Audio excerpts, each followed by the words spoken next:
Welcome to lesson number 7 in the Course in Miracles for cats and human beings and me. This is me, Teresa, going on with the lessons. And today we have come to lesson number 7. And please like and subscribe. And doesn't matter how small the audience is. Even if I didn't have anybody listening to this, is so valuable to go through it again and again throughout the years. Just going ahead with the text. So this is what I'm doing. Lesson 7. I see only the past. This idea is particularly difficult to believe at first. Yet, it is the rationale for all of the preceding ones. It is the reason why nothing that you see means anything. It is the reason why you have given everything you see all the meaning that it has for you. It is the reason why you do not understand anything you see. It is the reason why your thoughts do not mean anything and why they are like the things you see. It is the reason why you are never upset for the reason you think. It is the reason why you are upset, because you see something that is not there.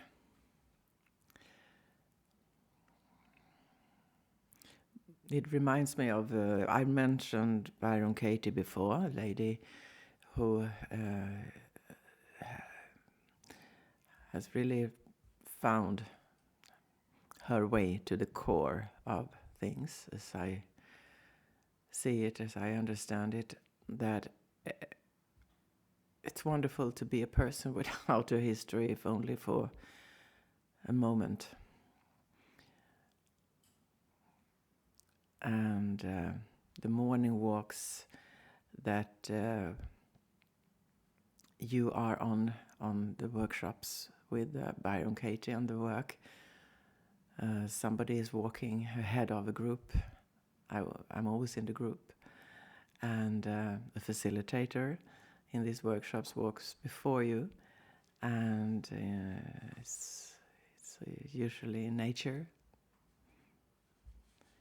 And the purpose is to look at things and only and actually stop with the first generation of names. For example, a tree, and it doesn't matter what kind of tree it is. It's a tree, a flower, and not going into the story, what I know. So I take it as this lesson 7, I see only the past, is that I love to cling to my story. This is how I understand this. The text tells me that I see only the past. So I love to cling to my story, and even if that story is a horrible story and a sad story or whatever story, and it bears weights on me, it is still a story, and the story is written in the past, and I love to read it again and again and again. So I only see I only see the past. I love to cling to my story. This is how I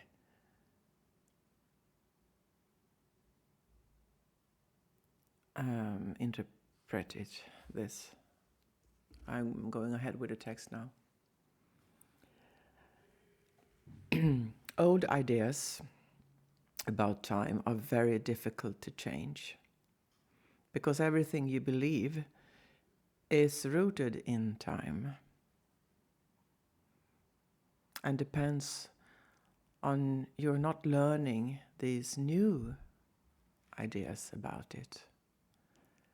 Yet, that is precisely why you need new ideas about time.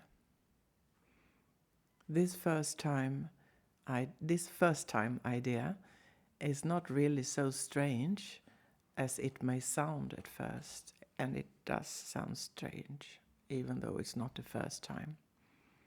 I have a history about this. I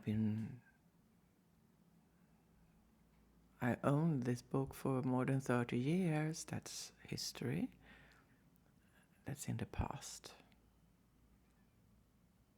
And I cling to this because I have mentioned it in every lesson. That tells me something.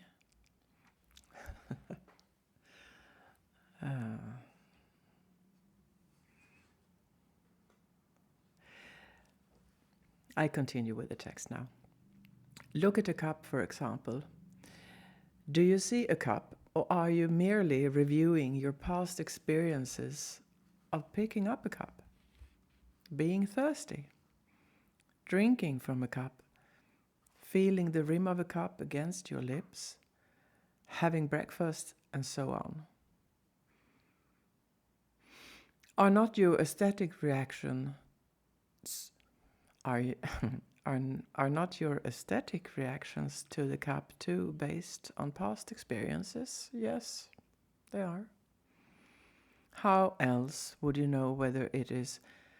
However, I'm so sorry about messing this up sometimes. How else would you know whether or not this kind of cup will break if you drop it?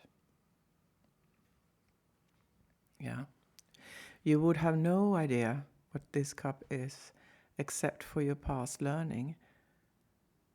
Do you then really see it? A memory, as I love to cling to the past, a memory comes up, or a learning. I choose to say learning. My father was an artist, and he taught me some stuff about art and drawing and painting. And I remember once we were outside, and there was a bike in front of me, and the lesson was to draw the bike. The bike was not on the side, so I could see the two wheels and the steering and the saddle. No, it was in front of me, like, I don't know how to call it, but you understand, it was like this. So it actually more looked like just a pin or something. I started drawing, and it didn't look like anything. It didn't look like a bike. My father said, draw what you see, not what you know about the thing. I never became really good at drawing, but this was kind of wake up sentence that I didn't get it if I draw what I knew about the bike. I was not able to draw it as it was. I will continue with the text. Look about you. This is equally true whatever you look at. I just accept that. Acknowledge this by applying the idea for today indiscriminately to whatever catches your eye. For example, I see only the past in this pencil. I see only the past in this shoe. I see only the past in this hand. I see only the past in that body. I see only the past in that face. Do not linger over any one thing in particular, but remember to omit nothing specifically. Glance briefly at each subject and then move on to the next. 3 or 4 practice periods, each to last a minute or so, will be enough.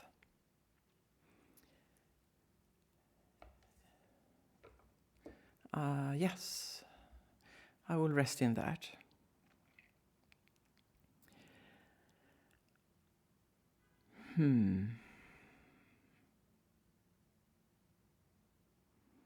Would I like to be free from the past?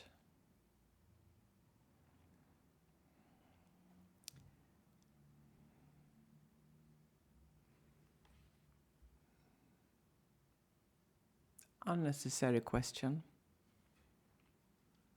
That's trying to understand and intellectualizing. This is a big lesson for me, to go ahead without that. It will loosen up as I go ahead, I'm sure. It is a repetition of the previous lessons. I look around and I don't understand what I see. I look around and things have no meaning for me. And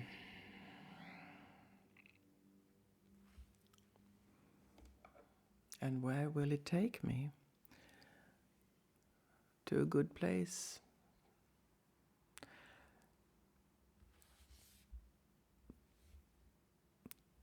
Time. There is no time. There is change. And we call it time. It's measurable.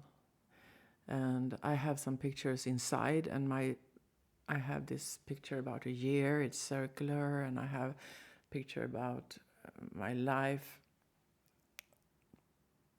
my story. It's linear in a way.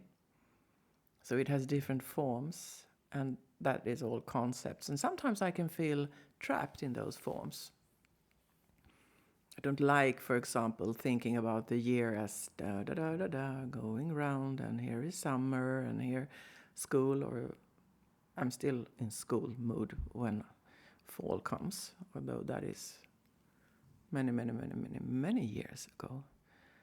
So I welcome in any sense to be freed from the past, and I accept now. When I glance at the page again, I see only the past. That statement, I see.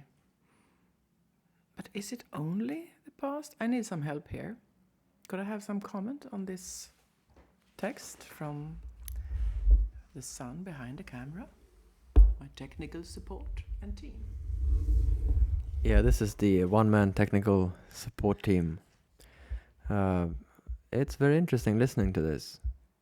From what as I'm probably saying now for the 5th time, as this is episode 5 or thereabouts, 7 maybe? 6 I think. This is 7. Yeah. The previous chapters seem to have been more about daily life and, how one should deal with problems that one has in daily life, trifles, things like that. But I think this one, at least I've never read it. I'm just listening to it for the first time, and it's very interesting. Seems to me that lesson 7 is about something bigger, something larger, how one should handle the past and distance oneself from the past and only look at it as things that happened, but things that can't influence one,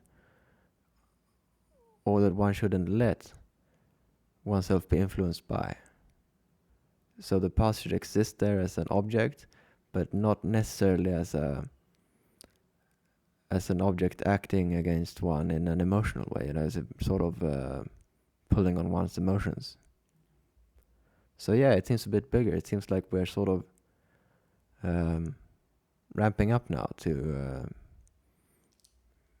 something bigger that the book maybe will talk about from chapter 8. I don't really know, but that's my guess, that it's going to get bigger and bigger from daily life to maybe one's life situation.